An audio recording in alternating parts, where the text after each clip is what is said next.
Hello, नमस्कार। मेरा नाम दलबीर है और मेरे इस यूट्यूब चैनल में आपका स्वागत है। मेरे इस यूट्यूब चैनल का नाम इंडियन टेक्निकल फार्मिंग है और आज मैं आपके लिए एक खेती से जुड़ी नई वीडियो लेकर आया हूं। इस वीडियो में आज मैं आपको बताता हूं कि कपास में खरपतवारों का नियंत्रण कैसे करें जिससे कपास की फसल में खरपतवारों का नियंत्रण हो जाए, जिससे कि हमें कम खर्च व कम समय में ज़्यादा से ज़्यादा फसल की पैदावार प्राप्त हो, जिससे कि हमें एक अच्छी इनकम प्राप्त हो। इस वीडियो को अंत तक जरूर देखें ताकि आपको खेती से जुड़ी सभी जानकारी प्राप्त हो। अगर आप चैनल पर नए हो तो इस वीडियो को ज़्यादा से ज़्यादा लाइक, शेयर व इंडियन टेक्निकल फार्मिंग चैनल को सब्सक्राइब जरूर करना ताकि अन्य किसानों को खेती से जुड़ी सभी जानकारी प्राप्त हो और आने वाली वीडियो की नोटिफिकेशन आपको मिलती रहे। चलो चलिए वीडियो को स्टार्ट करते हैं। आज हम बात करते हैं राशि 773 कॉटन वैरायटी। यह एक बहुत बढ़िया वैरायटी है। राशि सीड्स कंपनी की इस वैरायटी को किसानों को अच्छी प्रतिक्रिया मिली है। इसका पौधा अच्छी ऊंचाई का तथा विग्रस होता है। ये वैरायटी लीफ कर्ल वायरस के प्रति सहनशील है। रस चूसने वाले कीटों के प्रति भी सहनशील है। इसकी बोल बहुत बड़ी होती है। ये किसी मध्यम भारी जमीन के लिए भी उपयुक्त है। इस वैरायटी की बिजाई के 20 से 25 दिन बाद खेत में खरपतवार उगना शुरू हो जाते हैं। हमें अच्छी पैदावार के लिए खरपतवारों का नियंत्रण करना बहुत जरूरी होता है, क्योंकि ये खेत में पोषक तत्वों तथा पानी सोखकर फसलों को हानि पहुंचाते हैं, इसलिए इनका नियंत्रण बहुत जरूरी है। कपास की अच्छी पैदावार के लिए करें खरपतवार नियंत्रण। खरपतवार फसल के काम आने वाले पोषक तत्वों तथा पानी को सोखकर फसल को बहुत ज़्यादा हानि पहुंचाते हैं, इसलिए हमें खरपतवारों का नियंत्रण बहुत ज़रूरी है, जिससे फसल की पैदावार बढ़ जाए। खरीफ की फसलों में कपास मुख्य नकदी की फसल है। पिछले वर्षों में देश के किसानों ने बड़ी संख्या में कपास की फसल की तरफ रुझान किया है तथा वर्तमान में देश में करीब कई लाख हेक्टेयर में बीटे कपास कॉटन की खेती की जाती है। बीटे कपास में लाइन से लाइन व पौधे से पौधे का फासला ज़्यादा होने के कारण इसमें खरपतवार बहुत ज़्यादा संख्या में उग जाते हैं, जो फसल को भारी नुकसान पहुंचाते हैं। इसलिए हमें कपास की अच्छी पैदावार लेने के लिए खरपतवार का नियंत्रण बहुत जरूरी है। खरपतवार फसल के काम आने वाले पोषक तत्वों तथा पानी को सोखकर फसल को बहुत ज़्यादा हानि पहुंचाते हैं तथा इसके साथ साथ खरपतवार कई तरह के कीटों को जैसे मीलीबग, सुंडी, सफेद मक्खी को बहुत ज़्यादा बढ़ावा देते हैं, जो कि फसल को भारी संख्या में नुकसान पहुंचाते हैं। किसान यदि खरपतवार का समय से नियंत्रण कर ले तो खेत में कीड़े लगने की संभावना बहुत ही ज़्यादा कम हो जाती है। कपास में मुख्य रूप से सावक, मकड़ा, चौलाई, पलपोटन, हिरणखुरी जैसे बहुत ज़्यादा खरपतवार उग जाते हैं। सबसे ज़्यादा नुकसान मोथा, साठी, मकड़ा आदि खरपतवार करते हैं, इसलिए इन्हें समय से नियंत्रण करना बहुत ज़्यादा जरूरी है।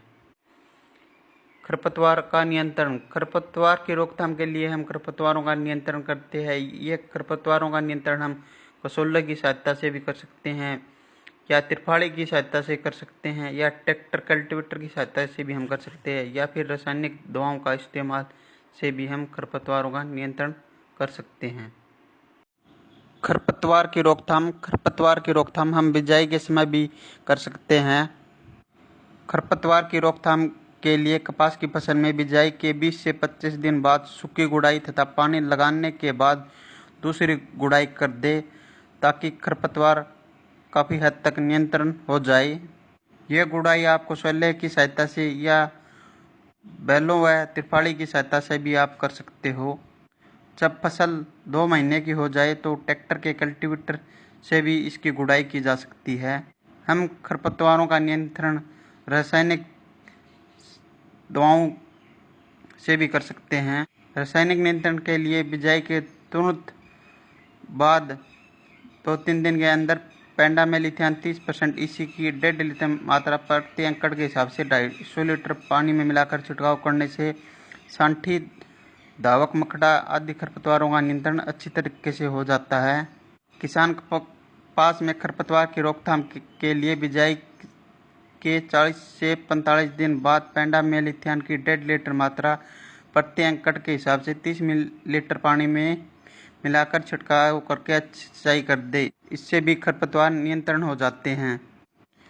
मानसून आने पर जुलाई अगस्त माह में सांठी शामक जैसे खरपतवार बहुत ज़्यादा मात्रा में उगते हैं। इन्हें नियंत्रण करने के लिए क्रेमस्कैन या 0.5% राउंडअप 5 मिलीलीटर प्रति लीटर पानी के हिसाब से स्प्रे पंप के नोजल पर प्रोटेक्टर लगाकर छिड़काव करें ताकि दवाई फसल पर ना पड़े। इससे खरपतवार आसानी से नियंत्रित हो जाते हैं।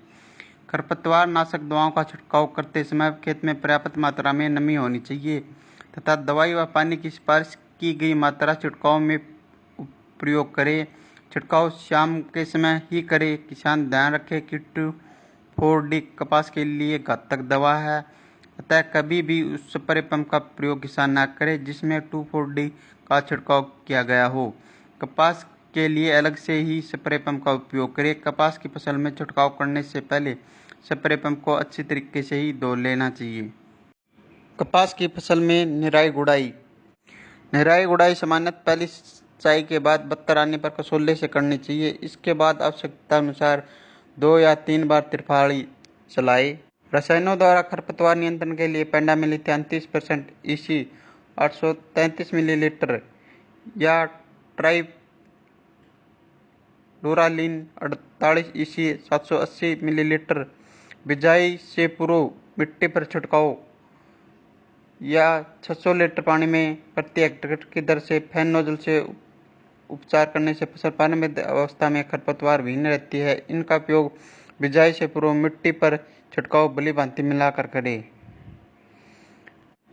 प्रथम सिंचाई के बाद कसोले से एक बार गुड़ाई करना लाभदायक रहता है। यदि फसल में बोई किस्म के अलावा दूसरी किस्म के पौधे दिखाई दे तो उन्हें निराई के समय उखाड़ देना चाहिए, क्योंकि मिश्रित कपास का मूल्य कम मिलता है। इसलिए हमें कपास की फसल में निराई गुड़ाई करना अत्यंत आवश्यक है। इस फसल में निराई गुड़ाई आप देख सकते हो। अगर यह आपको वीडियो पसंद आई, इस वीडियो को ज़्यादा से ज़्यादा लाइक, शेयर व चैनल को सब्सक्राइब जरूर करें व अन्य किसान भाइयों के साथ शेयर जरूर करें ताकि आने वाली वीडियो को आपको नोटिफिकेशन मिलती रहे। धन्यवाद।